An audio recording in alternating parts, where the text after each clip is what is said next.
People hear the government say, the economy's fine, or, unemployment's near an all-time low, which is actually statistically is true.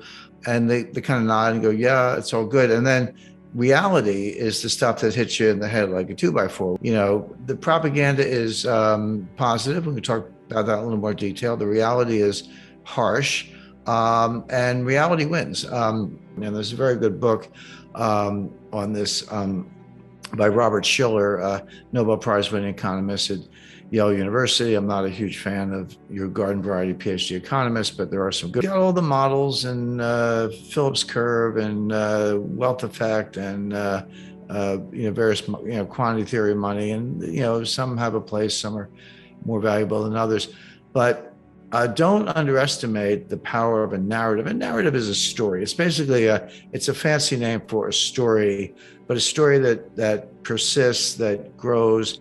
And interestingly, in epidemiology, of course, we've just come through a pandemic. There's a model called the SEIR model that stands for susceptible. Are you susceptible to a virus?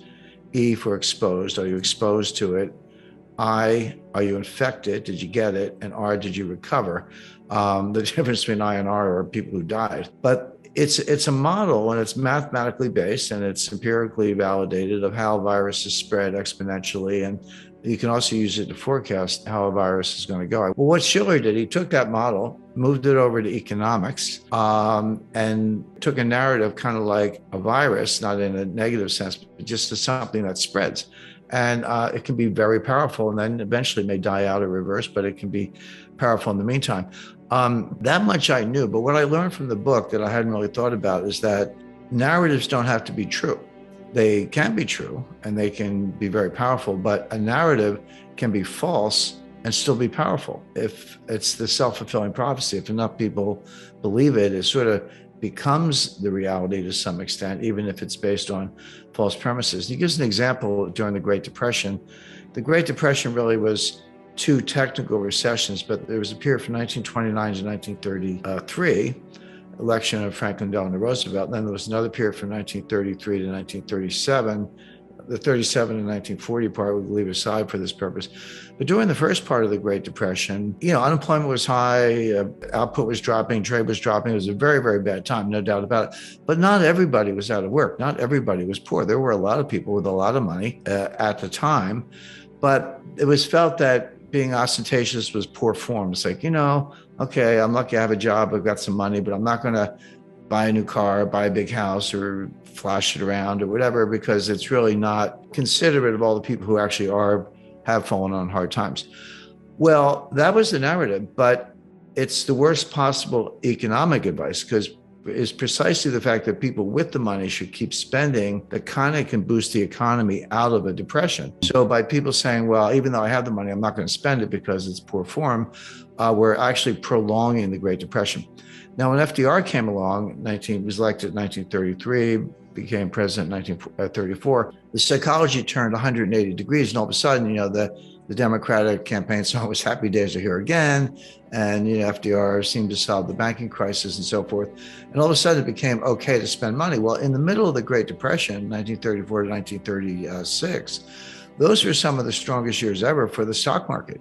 And unemployment did come down a lot. Now, the problem is it came down from like 25% to 15%. Well, 15% is still, painfully high, but it was a big move in the right direction. So he describes how the narrative flipped from don't spend money, it's poor form, to, go spend money and help the economy. None of that is taught in business school. It's not taught in economics. It can be modeled using this epidemiology model, but it doesn't fit into any of the standard macroeconomic models, but it's powerful stuff. And so today what's going on is that the White House is trying to push a narrative, and they're failing badly. But they'll say, if you listen to the deliberations among White House officials, some of the stuff leaks to the press, and I know some of these people, it's like, the economy's great, unemployment's really low, we've created all these jobs since the pandemic, but we're doing a really bad job of messaging. The point is, they're inside the White House, they're frustrated that the positive economic story is not getting out.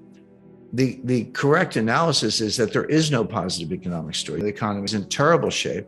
The problem is not the messaging, it's the message And this is why I say the propaganda from the White House that things are great is at odds with the reality, which is things are not great. Let me give you some specific data points, because as I say, I don't like to make statements like this without backing it up.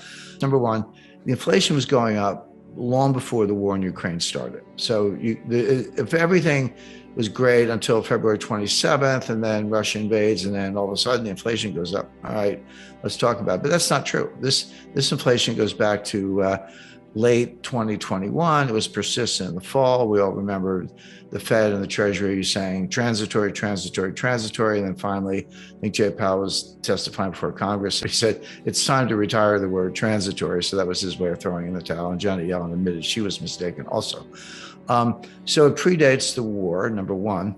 Number two, energy prices are going up because there's a war with Russia. Well, I wonder why that is. Well, the reason is not because Putin invaded Ukraine, it's because the U.S. counterattacked with financial sanctions. Now, bear in mind, go back to January 21st, 2021, when Biden was sworn in as president, and then went back to the White House. What was the first thing he did? He closed the Keystone XL pipeline. This is a pipeline that would bring oil from Alberta, Canada, into the United States, where it would connect at a hub. I believe it's in Kansas, but somewhere in the central United States. And then the hub distributes it to the entire country. So he shut down that pipeline, which curtailed the supply of oil from Canada.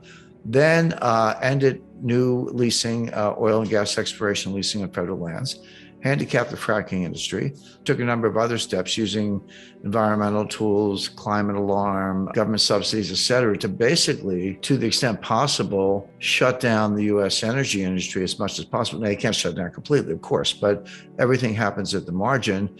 And then we end up with oil prices doubling or tripling, really, from $40 to $120 in under a year, which is comparable to what happened in 1973 with the Arab oil embargo.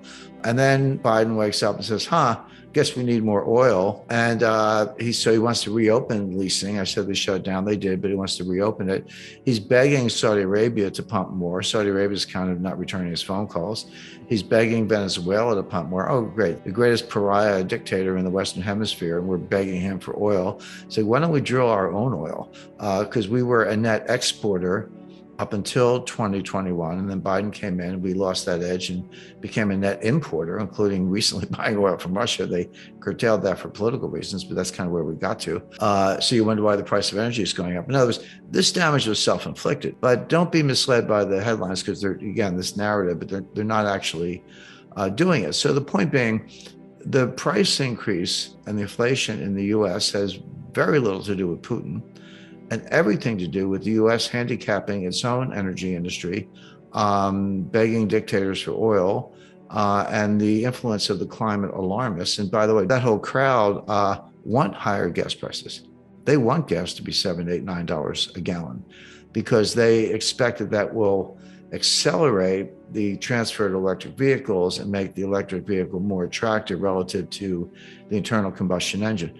Now, that's another fantasy. It won't happen. We don't have time to go through all the physics of it.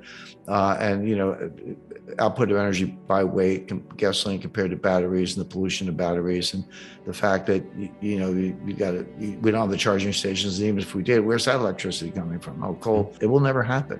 But meanwhile, they're destroying the U.S. economy in pursuit of an ideological point that will never actually happen. Another example of propaganda versus reality. Narratives are powerful, but reality is more powerful.